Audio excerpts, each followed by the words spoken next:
Viewers, comeback lagi di Denkes Super Show, Your Extraordinary Podcast. Nah, untuk episode kali ini, Denkes bakal membahas tentang tema yang sangat banyak masuk pertanyaan dari BEM-BEMers nih, yaitu tema tentang tips cara belajar di FKG.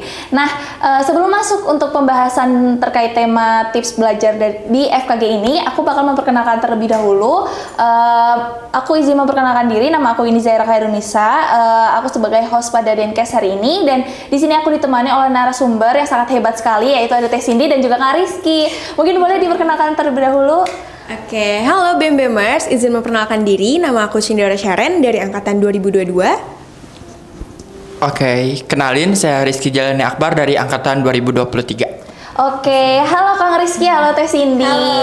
Oke, jadi di sini kita bakal langsung masuk aja ke pertanyaannya ya. Boleh. Untuk pertanyaan pertama nih, boleh nggak diceritain tentang perasaan atau culture shock nih waktu baru-baru masuk ke FKG tentang sistem pembelajarannya? Mungkin boleh Teh Cindy dulu. Oke, jadi kalau dari aku ya, sebenarnya kalau sistem pembelajaran tuh nggak terlalu jauh beda ya sama pas kita SMA. Banyak online-nya juga karena pas SMA juga online kan, COVID. Terus juga kalau misalnya terkait, karena udah mahasiswa ya, itu ya bedanya harus lebih inisiatif aja gitu, inisiatifnya ditambahin. Tapi yang bikin culture shock-nya banget itu materinya sih Teh. Sepintar-pintar kita biologi pas sekolah, itu nggak pernah ada yang bahas anatomi sedetail itu kan.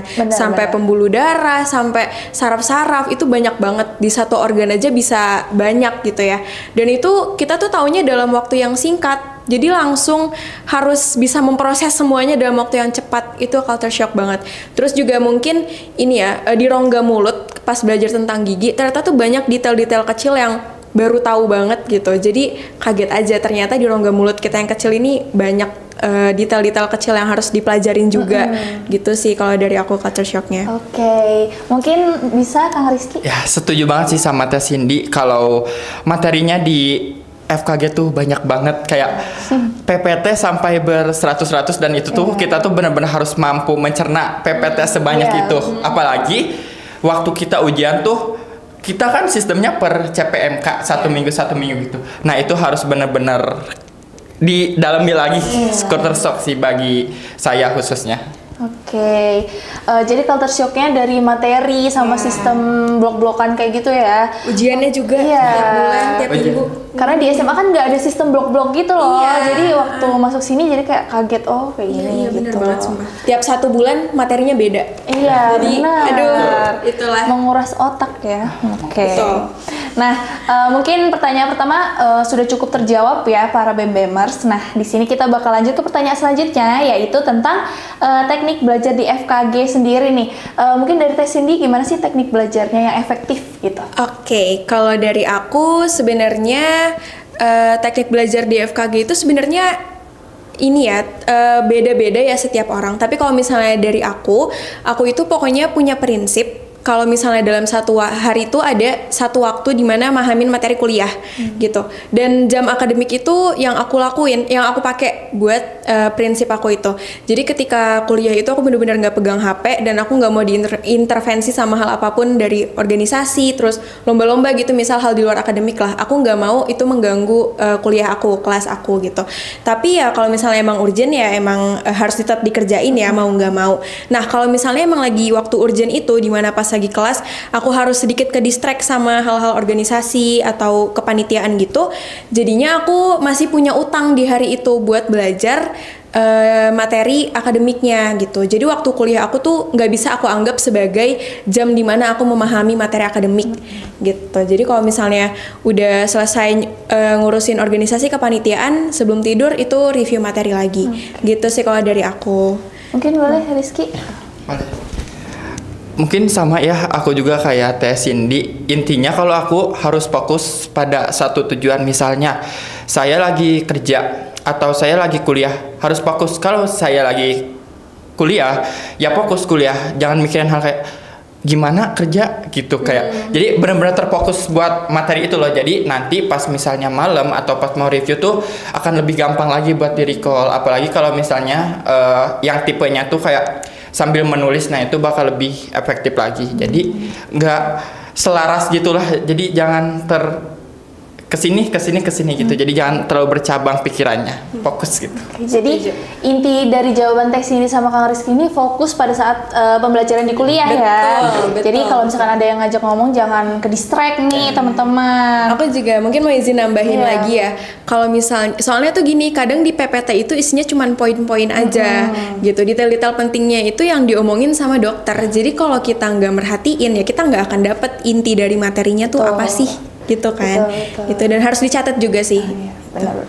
Oke, mungkin udah terjawab ya pertanyaan kedua ini. Kita lanjut ke pertanyaan selanjutnya. Nah, kan banyak nih ya mahasiswa tuh yang belum tahu nih cara teknik belajar diri kita tuh kayak gimana gitu. Apalagi waktu semester awal-awal gitu kan, kayak belum nemu nih metode belajar yang benar kayak gimana gitu kan. Nah, kira-kira kalau kalian ada tips gak sih biar kita tuh tahu gitu cara teknik belajar kita tuh kayak gimana gitu, mungkin beradaptasinya kayak gimana kayak gitu. Mungkin boleh tes ini dulu. Oke, kalau misalnya dari aku ya, sebenarnya teknik belajar yang sejauh ini kalau di aku, menurut aku paling efektif itu Podomoro. Podomoro itu membagi-bagi waktu antara 15 menit belajar, 5 menit istirahat, 15 menit belajar, dan seterusnya.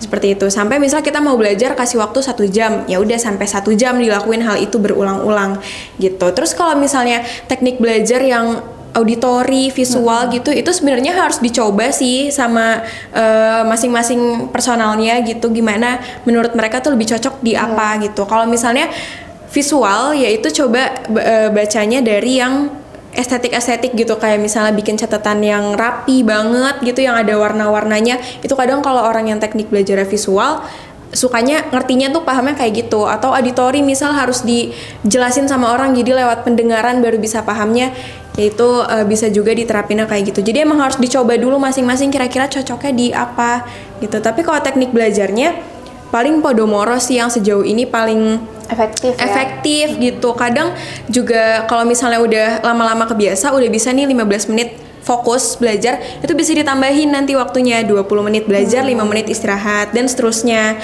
gitu. Bahkan bisa sampai 1 jam fokus belajar, nggak istirahat itu bisa. Tapi jangan sampai stres ya, jangan burn out gitu sih. Oke. Mungkin boleh kalau Kang Rizky gimana? Oke, kalau saya sendiri, saya lebih auditori sambil ngedengerin rekaman dosen. Biasanya saya rekam, terus saya catat ulang, dicatat apa yang penting. Biasanya suka diwarnain juga. Jadi kalau misalnya diwarnain tuh kayak kadang lebih apa gak sih? Oh, pas ujian ya, kayak misalnya soal ini muncul, oh ini tuh yang warna merah warnanya gitu. Biasanya kayak gitu suka muncul gitu. Terus kalau semisalnya belajar biasanya kalau TT kan tadi teknik Podomoro ya Teh.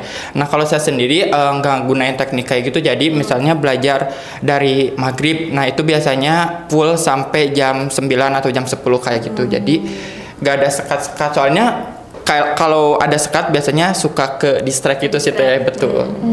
Ya, itu harus catatannya ya harus tegas juga ya. Harus tegas juga sama diri sendiri. Kalau 5 menit udah habis, ya udah lanjut belajar lagi. Gitu. Oke, ya makasih banget jawabannya buat Kang Rizky sama Teh Cindy terkait dengan pertanyaan ini. Nah, iya karena emang bener-bener apa ya, teknik belajar tuh harus diasah kan dari waktu ke waktu kan, gimana harus dicari tahu iya, juga, harus dicari tahu sendiri gitu. Jadi kita emang harus tahu diri kita cara belajarnya kayak gimana gitu. Dari situ dikembangin gitu ya Teh ya. Yes. Oke. Nah, kita lanjut ke pertanyaan selanjutnya, yaitu gimana sih cara ngilangin rasa malas? Karena kan rasa malas tuh bener-bener tiap diri dari masing-masing orang tuh ada ya rasa malas ya. Tapi kan tergantung diri kita cara memanage-nya gimana. Jadi gimana nih menurut Teh Cindy sama Kang Rizky terkait cara ngilangin rasa malas gitu biar kitanya makin rajin? Mungkin boleh siapa dulu? Oke. Boleh. Kalau dari saya sendiri, ingat motivasi ya. Kalau ingat orang tua itu jauh dari rumah, bener kan? Jauh dari rumah pasti punya perasaan harus belajar gitu. Terus kemudian juga biasanya yang paling jangka pendeknya kayak kalau misalnya lagi scroll TikTok terus kemudian rebahan, biasanya kayak mikir lah kita santai nih, orang-orang mungkin lagi pada lari kayaknya ya, lagi pada belajar. Nah itu tuh bisa menjadi motivasi juga sih. Jadi gak males gitu, intinya termotivasi gitu untuk jangka pendeknya sendiri. Sebenarnya itu tergantung kepribadiannya masing-masing. Oke, mungkin Teh Cindy boleh? Oke, kalau dari aku mungkin tips ngilangin rasa malas. Ini aku lupa sumbernya dapat dari mana, tapi ini ada kutipan salah satu buku. Ada metode cara ngilangin rasa malas. Itu tuh 5-5 nama metodenya. Jadi 5 itu pertama 5 detik sama satu lagi 5 menit. Jadi buat bagian 5 detik itu ketika kita misal kayak tadi kata Iki scroll TikTok terus lagi rebahan gitu, tiba-tiba keinget gitu, oh iya harus belajar, mungkin orang-orang lagi pada belajar juga gitu. Ya, nah itu tuh cara kita ningkatin motivasinya, kita countdown 5 detik, 5, 4, 3, 2, 1, abis itu bangun dan belajar. Karena kalau misalnya, nanti deh 5 menit lagi, itu tuh nanti bakal terus ketunda-tunda gitu. Sedangkan kalau 5 detik tuh kayak cepet, jadi langsung bangun gitu, langsung kaget gitu gimana sih, jadi langsung terdorong, langsung sadar, langsung terdorong buat ngerjain gitu. 5 detik langsung bangun belajar, terus abis itu 5 menit itu kita mikirnya tuh kayak ya udah cobain belajar 5 menit dulu gitu. Pokoknya nanti tuh kalian belajar 5 menit, biasanya kalau udah 5 menit otak tuh udah mulai adaptasi sama belajarnya kita gitu. Jadi nanti lama-lama malah kerasa nanggung deh, panjangin lagi dikit 10 menit gitu. Jadi yang penting cara mulainya dulu tuh pakai si teknik 5 detik. Itu kalau di aku sih efektif banget ya dulu, karena aku juga dulu suka menunda-nunda belajar, tapi sekarang alhamdulillah sudah tidak. Oke, jadi itu tips-tipsnya nih biar kalian tuh bisa ngilangin rasa malas, karena emang rasa malas tuh bener-bener nempel banget ya di diri sendiri. Kayak aduh, apalagi kalau misalkan kayak gitu bener harus 5 detik, emang harus 5 detik, karena aku tuh pernah kayak aduh nanti deh 10 menit lagi, ketiduran, jadi kayak kadang sampai 1 jam gak sih? Iya bener, sumpah ya banget. Kalau mundurnya kelamaan tuh kayak udah, jadi nambah lagi. Males, makin males tuh. Betul. Jadi nggak belajar. 5 detik. Tuh. Bagus guys. Oke, kita lanjut ke pertanyaan terakhir nih. Aduh, nggak kerasa banget ya udah di penghujung ini nih pertanyaan nih. Jadi pertanyaan terakhir nih tentang harapan. Nah, kira-kira boleh dibicarain nggak sih tentang harapan, mungkin harapan ke diri kalian sendiri nih ya. Ada capaian yang belum tercapai ini, gimana sih cara maksudnya gimana cara mengabulkan harapan-harapan kalian yang belum tercapai gitu. Kira-kira boleh disebutin nggak harapan-harapan yang belum tercapai itu apa aja gitu? Oke, jadi kalau misalnya dari aku ya, harapan aku ke depannya aku bisa tetap terus fokus belajar, tapi tetap sambil ikut organisasi, kepanitiaan, perlombaan gitu. Jadi sebagai bahan pengembangan diri juga gitu, karena jujur aku juga merasa dengan aku mengikuti hal-hal tersebut yang di luar akademik, itu manajemen time aku, terus juga cara memanage diri aku sendiri itu juga lebih baik sih. Jadi harapannya semoga hal-hal yang lagi aku lakuin sekarang itu bisa bermanfaat buat diri aku, juga buat bermanfaat untuk orang lain, dengan tetap tidak melupakan tujuan aku untuk jadi dokter gigi. Gitu. Wow. Lanjut ke Kang Rizky, mungkin harapannya apa? Untuk harapan saya sendiri pasti tercapainya goals ya teh. Kayak entah goals itu dicapai dengan cara belajar, tekun, fokus. Nah, hal-hal kayak gitu. Kayak mungkin yang paling saya terapin sih satu ya teh, untuk mendapatkan hal tersebut tuh jangan FOMO sih teh, jangan ikut-ikutan orang lain. Iya, jadi gimana fashion kita maju, fokus satu tujuan. Insya Allah kalau semisalnya kita fokus, tercapailah impian tersebut. Dan jangan lupa berdoa juga ibadahnya. Berusaha dan berdoa ya. Ya betul. Karena sia-sia kalau kita berusaha tapi gak ibadah kan. Iya benar. Usaha tanpa doa itu sombong. Ya betul. Benar. Sombong sekali siapa kita. Iya betul. Oke, nah mungkin selanjutnya harapan buat para BEM-BEMers ya di sini, biar mereka makin semangat untuk belajar.